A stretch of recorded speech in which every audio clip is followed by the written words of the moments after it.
Parkcast, the UK's original theme park podcast. Welcome back to Parkcast, Park fans. You know by now we're a podcast for theme park fans. If that's you, you are in the right place. I'm Bex. This is Kev. Hello, everyone. And we're also joined today by a very angry Kip Hakes. I'm actually a little bit scared of you today. Right. I've We're going to see a new side to Kip today. Oh.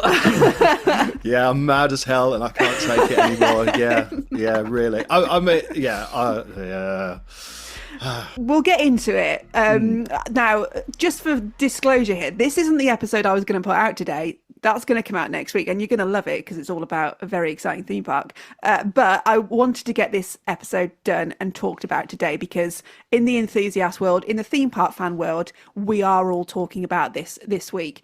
And we couldn't not mention it.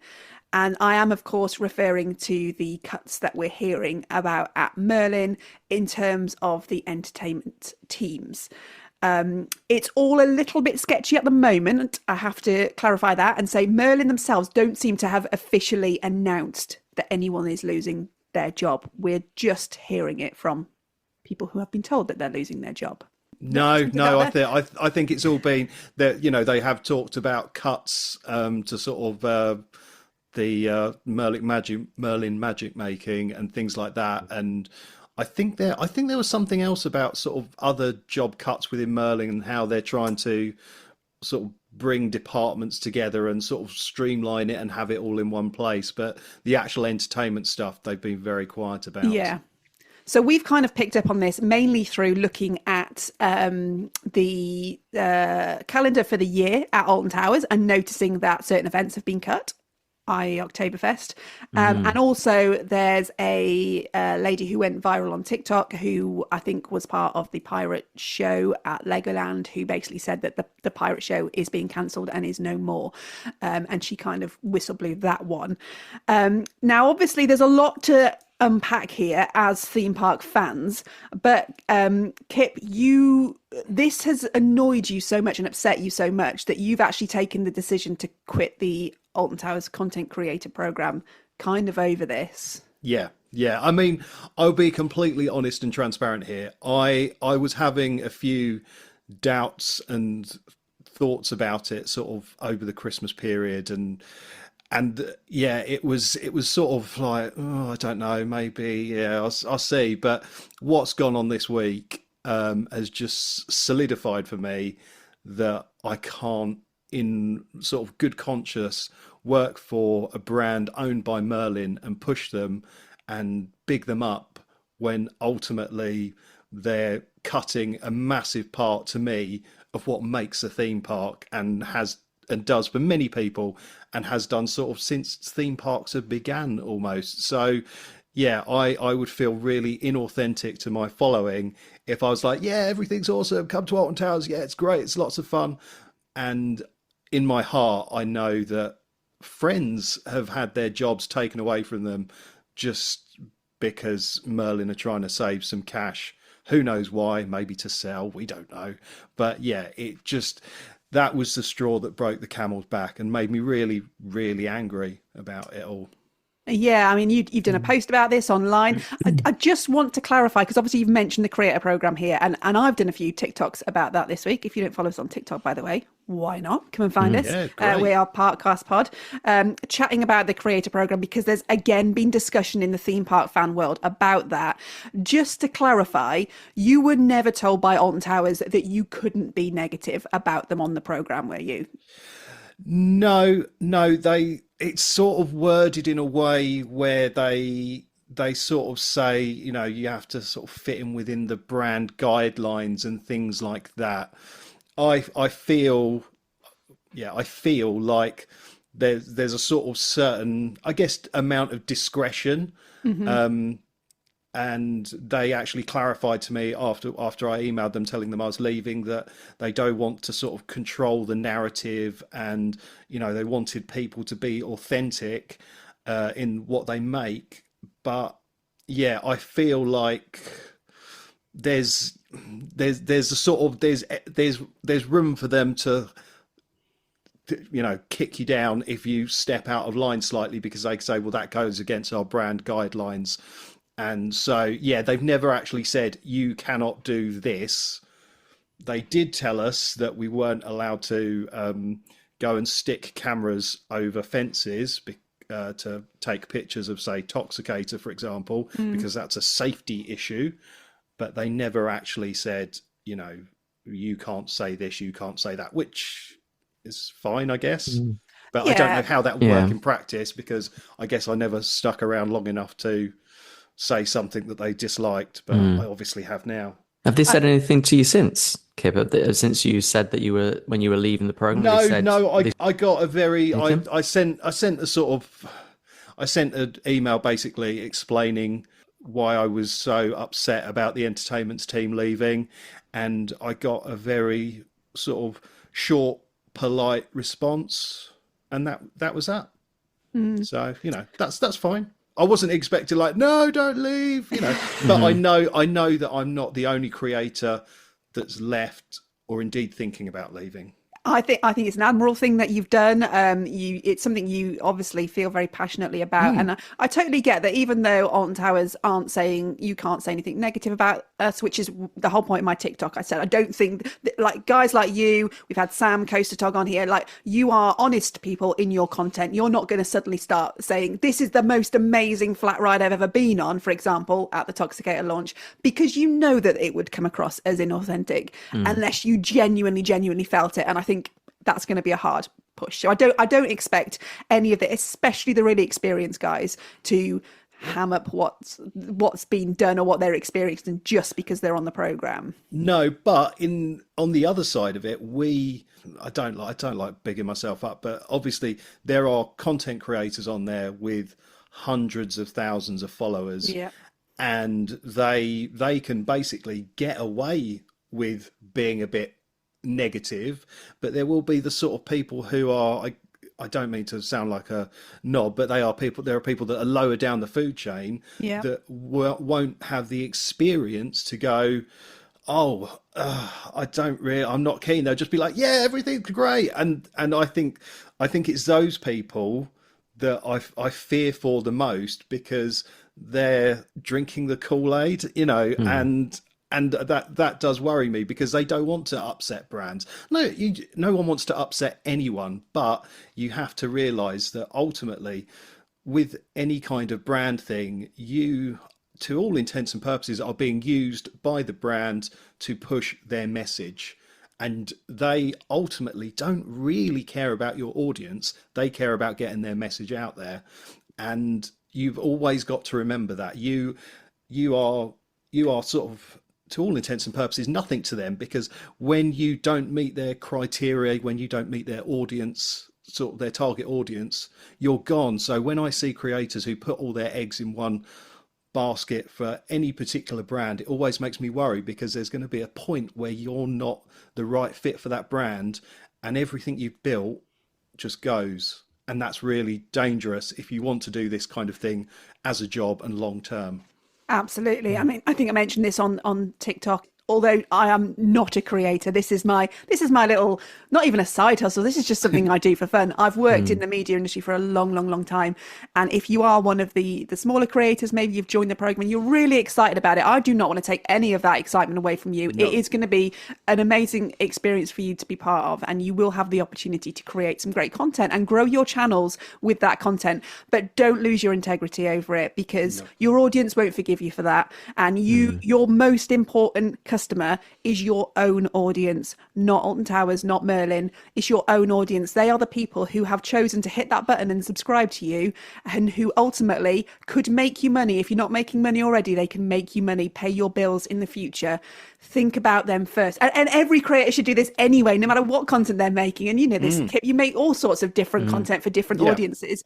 Yeah. But you never think about yourself. You have to think about your audience, and what are you giving to them? Are you sharing some knowledge with them? Are you giving them some behind the scenes something? Are you telling them something they didn't already know? Don't forget your audience. Don't lose them in any of this. And I just, that would be my number one takeaway for anyone who might be listening, who's maybe feeling a bit overwhelmed by all of this, because they are thinking, I've joined up to this because I thought it sounded really cool, and now I'm seeing people leaving, or I'm on TikTok confusing them by saying they need to declare things as ads. It's a lot to take in if you're new into the world. Don't let it overwhelm you. And I'll say it again, my DMs are always open. If you want to chat to me about it, I'm sure Kip would say the same. Yeah, absolutely. Feel free to message us and we'll share advice, and we won't just put you down or say, well, tough, you need to go and figure this out yourself. Just a little PSA there. I think we should do that. Definitely. Moving on to then the big thing, which is about the entertainment's cut. So it kind of started with a TikTok I saw, which was this lady who I believe was part of the pirate show, or she knew someone who was part of it, and said, if you enjoy the pirate show at Legoland, tough, because it's not coming back again. And this was a big shock to us fans. That pirate show has been there forever. Yeah, I remember seeing it in '96 when Legoland opened. Wow. I was 12 years old, and I remember certain things about that first time at Legoland, but the pirate show is one of the things that I remember the most, because it was just a great stunt show, people jumping off the tower, and it was just great. And you know, part of, like, Kip, what you're saying, like, what makes a theme park is, yeah, you go for rides, but what else does a park offer that gives you something other than rides? Yeah. You know, you want to add things in your day that create that excitement and thrill that isn't a ride. And when you watch people jumping off a tower, stunt shows particularly, you know, things like that, that's what adds to your day. And as a 12-year-old, that's one of the things I remember from Legoland Windsor. So to hear that it's, you know, not going to be there anymore, I think is a massive shame. Yeah, absolutely. And I think also the most ridiculous thing was, I think it was a year or two ago, they actually spent a lot of money actually redoing up their area and, you know, making it better. And so there was sort of, they really improved it. They gave it like a full makeover. I mean, I think Legoland is actually one of the worst kept Merlin attractions there is. Generally sort of around the park, and yeah, they spent a lot of money on the pirate show area, improving it. I think they improved the sound system and everything like that, and then for them to turn around this year and go, oh well, it's going now, bye guys, that just, if they're trying to save money, that seems like a really ridiculous thing to do. And it's like at Thorpe Park, they put in planning permission for a massive stage on the beach area. It's like, well, what's going on there? Why are you doing that if you're scaling back the entertainments? I don't know. It just makes no sense to me. What is it about the loss of the entertainment teams, do you think, that has annoyed you, upset you the most? Well, I think it's like Kev said, like his one of his early memories of Legoland is the entertainments. And I said on my post on Facebook, like, one of my very first theme park memories was going to Chessington in the 1990s. And yeah, I remember the smell of the bubble works and going on the vampire for the first time and the general experience. But I remember so vividly that all the entertainments team there, they had like a nun that went round playing a piano on this sort of motorized thing, singing, and they had like a Dracula dressed up around the vampire area, sort of scaring people. And also, I very, very vividly remember Dave Benson Phillips off children's TV from back in the 80s. He started out as an entertainer at Chessington, and he was dressed as a chicken on stilts at the Chessington entrance. And I remember shouting at him to lay me an egg. And and he did. yeah, it's disgusting. Not that kind of egg, Dave. But those are my core memories as a child going to theme parks. The rides were great and everything like that, but it was just the sort of interactions with these people. And you know, I think it is a absolute travesty that they're getting rid of people like that, because, you know, we're parents, we want to give our children good memories, and then they're sort of just ripping away the sort of memories we want to give our kids. Because ultimately, a theme park without theming and entertainment, it's just a really big fun fair, isn't it? Yeah, really, when you put it, you know, when you think about it. And that's fine. Love fun fairs. Not giving any shade to the fun fair crowd because they are mental. But Yeah.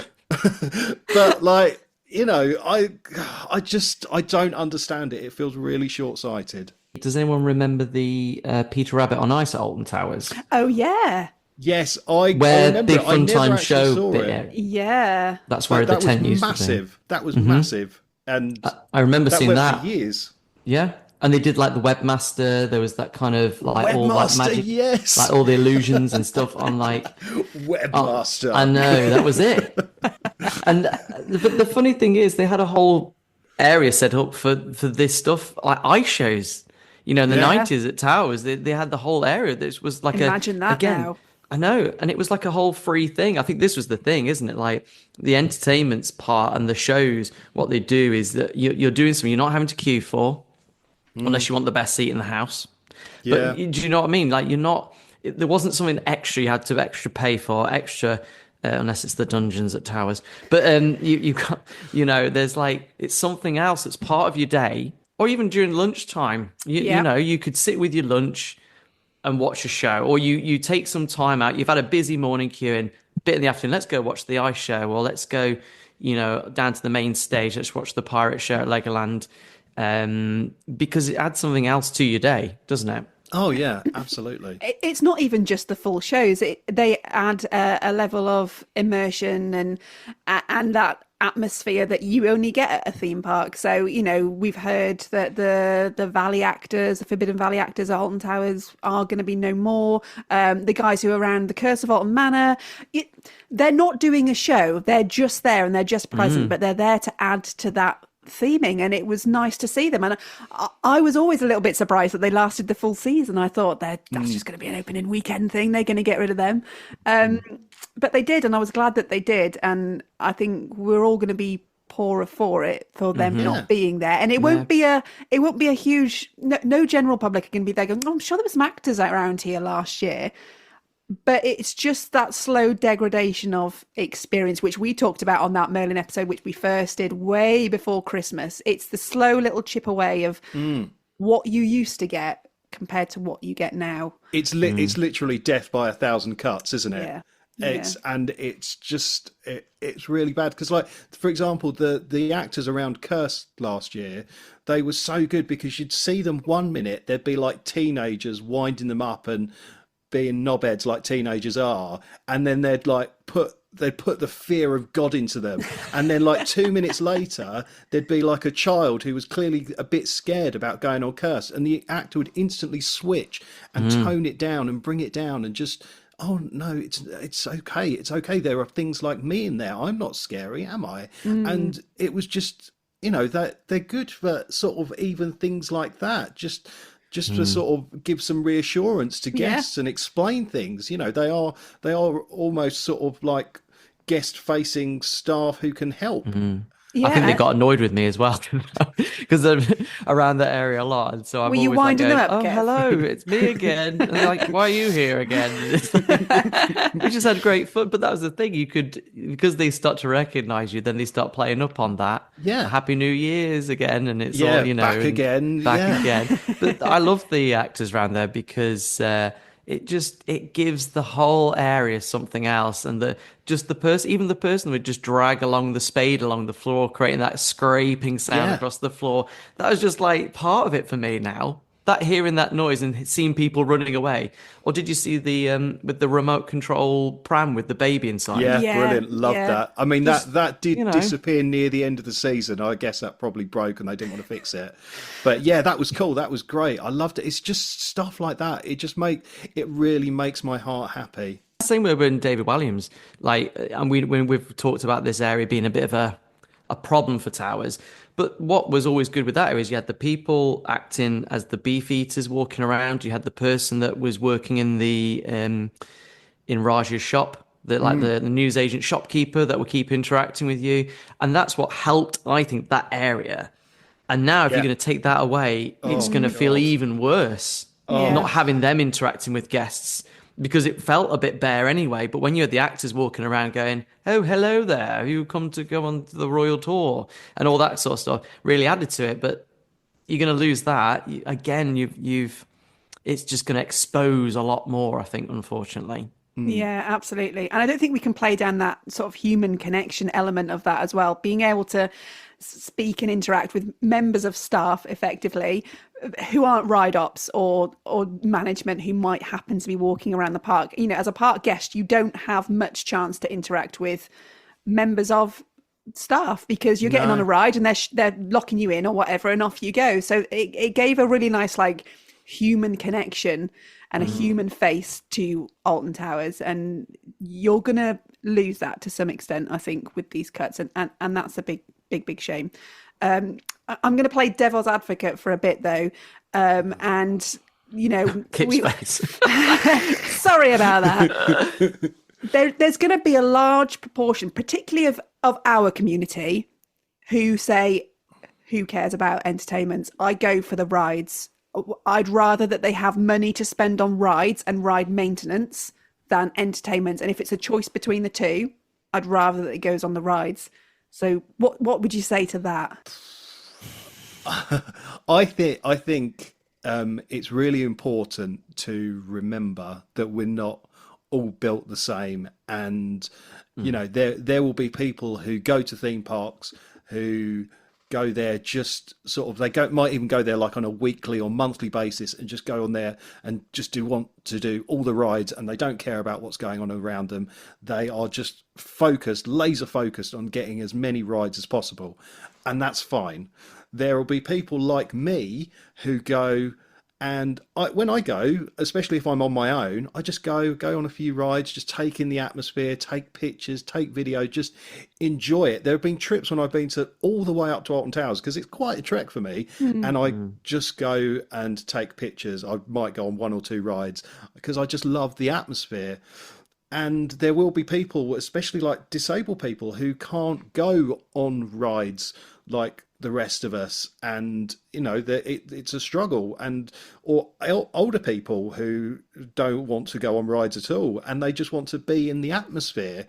And what will they do? They'll just sort of, you know, just, I mean, the gardens are lovely, but they're an accessibility nightmare at Alton Towers especially. And it's just little things like that. It might not ruin some of the audience's day at all, but I guarantee it will really, really sort of completely destroy other people's days. And I think that's the most important thing, that, you know, we've got to think about everyone really. And I'm thinking about all the staff as well. It's just mental. There are people who've worked at Alton Towers for years. They go back year on year on year. Like, so it's not like all the entertainment staff are the young sort of actors and things like that. There have been people at Alton Towers for years who've been doing the same thing, and just people know them. People go back and see them and love them, and they're just pulling it all away. And I think we've got to think about everyone in this. Yeah. And they're not. And obviously, we mentioned Alton Towers a lot. This is Merlin wide cuts. This isn't just Alton Towers. And yes, at Alton Towers, you've got the gardens. Not so much at Thorpe Park. No. Not an awful lot to do. And you might have been looking forward to seeing some stuff on that big, flashy, shiny stage they're building, which, I mean, are they going to put anything on it? It'll be interesting to see what does go on it. I have heard that the cuts at Thorpe Park might not be as big as other Merlin venues. So, but again, that seems very much up in the air. Nothing is confirmed. But, you know, I think especially when Thorpe Park released their schedules and things like that, like Alton Towers did, and Oktoberfest had gone, you know, that might give us a bit more insight. But I wonder if we're just going to get things like the sort of IP based stuff, like the sort of people dressed up as a character, especially at Chessington going forwards, and the IP stuff they're doing with Minecraft. I wonder if that will be the entertainment. You know, just some person in a suit who has to stand there and get kicked by children. And I don't know. I feel like show area, don't they, at Chessington, by the safari area? But yes, there was always shows throughout the day Yeah, they've got that normally big throughout one, the and they've season. also got one by the Room on the Broom ride, sort of by the other entrance by where the hotel is. There's like a little stage Oh, yeah, area there is, there yeah, that they used to have like a panda show on. That's And I right, think yeah. there was some kind of IP-based show there for the past couple of years. So yeah, they've got all this stuff and they've built this infrastructure. And again, Chessington actually spent a lot of money on that big, massive, huge They stage did. area Yeah. not that long ago. And it's like, it's weird, isn't it? I just don't get it. Yeah, and it's going to look bad as well when you're walking past. Towers is different because they've got that stage goes up and down throughout the year. Yeah. So you've got the lawn, you can easily remove it. The problem you've got, say, like with the Thorpe Park one and the Chessington one as well, is that, say, there's nothing on, you're going to be walking past going, there's nothing happening. Bit It bleak, isn't just it? doesn't look good. No. It's an empty stage with nothing happening on it. Isn't going to look good. And my other concern, Kip, is for with rides that require a lot of staff to run. We've had this in the past when there were cuts in the past. So look at rides like Ghost Train and Hex, Nemesis Subterra, require a good number of staff, actors in some of them, Yeah. that are required to help that ride and attraction run. My concern is, are we going to see things like them have to temporarily close? I mean, that's probably one of the reasons why the Dungeons isn't open at Towers as well, because it requires actors and a lot of staff Yeah, members I to mean, run it. I hadn't thought about that. I mean, at Thorpe Park, Ghost Train is in sort of entirely actor-led, Yeah. for better or worse. And yeah, that's going to be interesting. I do wonder if we will see these things being a bit more, say, seasonal, or have short, reduced opening hours, maybe, to make things better for Merlin at least. Yeah, it's going to be a very interesting season, and I think it might be quite a quiet season, judging from the reaction online to everything. But also, And are people going to go back? Well- When throughout the season you had, at one point a couple of years ago, I'm going to keep talking about Towers here, but like at Alton Towers a couple of years ago, you had the Season of Thrills when they did the Smiler takeover. You then had Mardi Gras, then you had Oktoberfest, then Scarefest. And so what you would do if you had a Merlin annual pass, you would go, oh, cool, well, I'm going to go back because I want to see what they do with because all of those require entertainments for them to run. yeah, and I mean, even Each from of those seasons had shows on that required, to part of enjoying that season, particularly Oktoberfest, I'm thinking of as well. Think of all the different shows they put on throughout the day. Mardi Yeah. Gras, they had all like they did the float, not the floats, but they had the different things around the park and different shows happening throughout the day. And now that's gone. Are people going to be wanting to go back again if there's nothing really Yeah, no, particular on that's- till that's a- Scarefest? That's an excellent point, because even sort of from a content creator level, you'd have the content creators going for each, even like at Thorpe Park, they did have a sort of whole range of events, and like you'd see the content creators going for like the first day of each event and covering it and doing stuff about it. Well, if there's no events, that means people won't go. There won't be the content about it because it's just another day, isn't it? Yeah. Maybe some rides will be working that weren't working the last time you were there. So mad. It's interesting because Oktoberfest is the one that's kind of been spoken about this week, and this was found out because, like I said, we looked at the calendars online and saw in September and October there was no Oktoberfest listed, but Scarefest was listed as starting on weekends at the end of September. So this has been welcomed by some people who say Scarefest has always been the better event. Oktoberfest never really did the numbers. It was a nice to have, but it kind of did anyone go, especially for Oktoberfest? It's an interesting conundrum to think about, and will Scarefest actually be more attractive to general public than Oktoberfest? Well, I think the thing is that when they got rid of Mardi Gras, I'm pretty certain, don't quote me on this, don't at me, but I'm pretty certain when they got rid of Mardi Gras, I think Bianca said something along the lines of Mardi Gras is going, but we're going to be investing more in Oktoberfest because we're sort of, instead of having two resource. small events, Yeah. we'll have one big event. But that didn't really happen because Oktoberfest last year was sort of greatly reduced. They got rid of the sort of stuff in the Mutiny Bay area, so that didn't happen. So that could happen with Scarefest. You could say, well, they've got rid of Oktoberfest, so they can throw everything at Scarefest. Yeah. But previous experience shows that doesn't happen. That's true. I mean, it's interesting to have Scarefest starting in September. I mean, we're almost creeping into Disney territory here of when Mickey's Not So Scary Pie starts in August. And it's only at weekends. Should point that out. Scarefest isn't obviously running from the end of September all the way through October. It is only at weekends until you get closer to Halloween. There does come with that some later openings, which I'm not going to complain about. They're going to be opening until 9 for Scarefest, which is good. We always like a late night park opening. But yeah, it is at the expense of obviously other events, and all of this is at the expense of some very talented entertainment teams who are not going to be part of this going forward, which is a massive shame. And I think the big thing for me is, imagine if we were having this discussion about Disney. Imagine if Disney had just said, we're pulling our entertainments. Could you imagine? It's interesting, isn't it? It's interesting, isn't it? Imagine going to a Disney park without parades or fireworks or shows throughout the day. Does it? What do you think?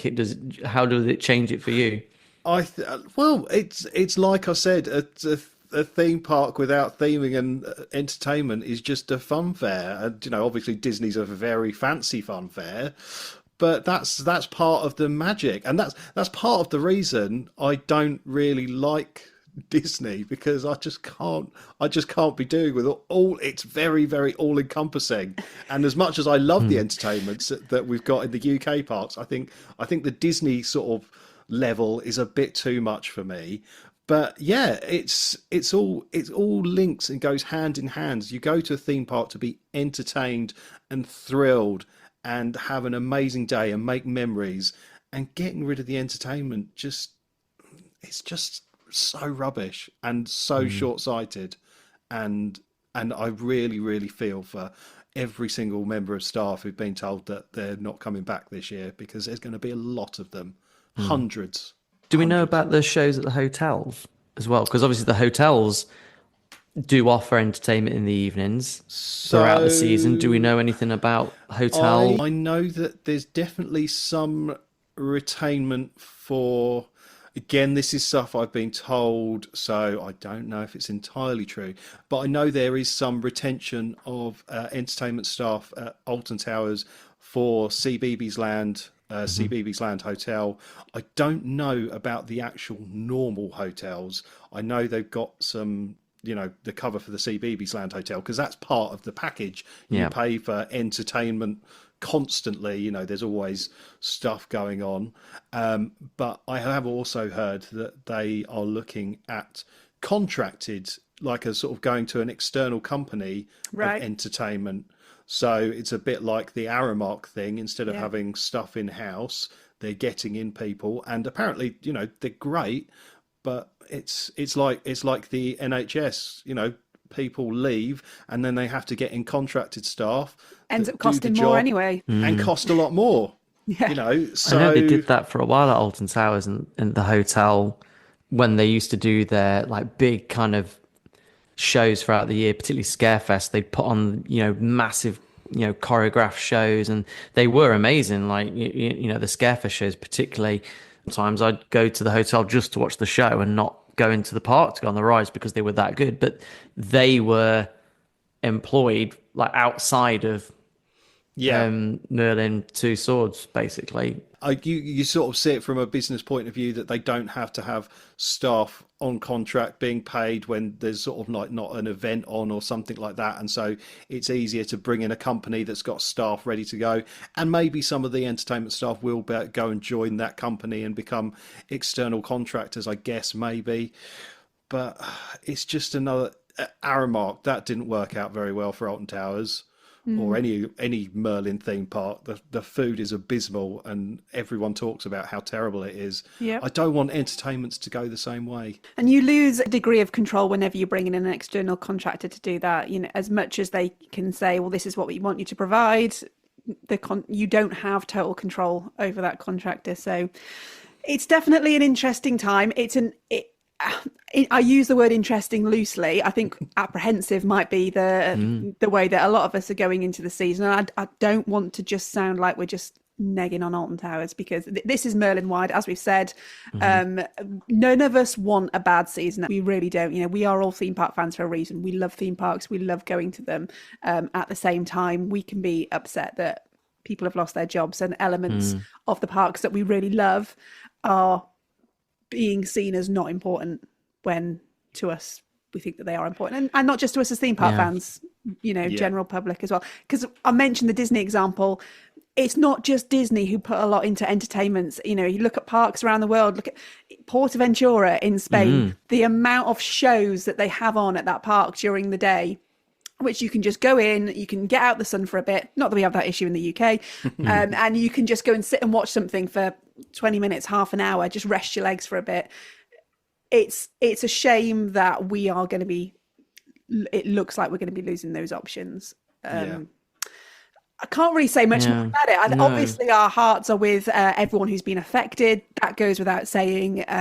You're all super talented people. We've enjoyed seeing you at the parks so much. Like we've talked about on this podcast, our memories about entertainments at the parks over the years have really stuck with us, and that's all down to you guys. Like, you created that magic. So completely definitely echo that. Absolutely. There's some amazing talented people who, so I've become friends with a lot of people just by getting to know them at the park and just being there. And it's such a shame, because they live and breathe the entertainments at their parks, and that's it. They think about it and they work at it. They work stupid hours. And just to be told, sorry lads, it's not financially viable, or you're not scoring as well as the other stuff, so off you go. It's just disgusting. Like you said, the hours that they would put in at the parks, being there all day and still interacting with guests, still doing the same role throughout the day, and keeping that up for numerous days on end. And it is a shame, and it's a shame it's been overlooked almost as like if we got cuts, then that's the first thing to go. So I usually try and end the episode on a positive. I'm struggling with this one. I'm not really sure how to finish this off. All I can say is we are nearing the end of the closed season. So even if you're not planning to go to Merlin Park, it's not long now till we can get in the parks. And someone's loss might be someone else's gain. So there may be a park who's seen what's going on and thinks, right, they are not going to be a competition for us in the entertainment department. Let's go all out, and we'll do it ourselves. We don't know. It could happen I hope so. that way. Definitely one to keep an eye on. And of course, we'll keep an eye on how things change through the year. You never know what could happen. For now, though, if you've enjoyed today's episode, thanks for coming along. Do hit subscribe. You'll get a notification then every time we release a new episode. And we'll be back next week. This has been Parkcast. Parkcast, the UK's original theme park podcast.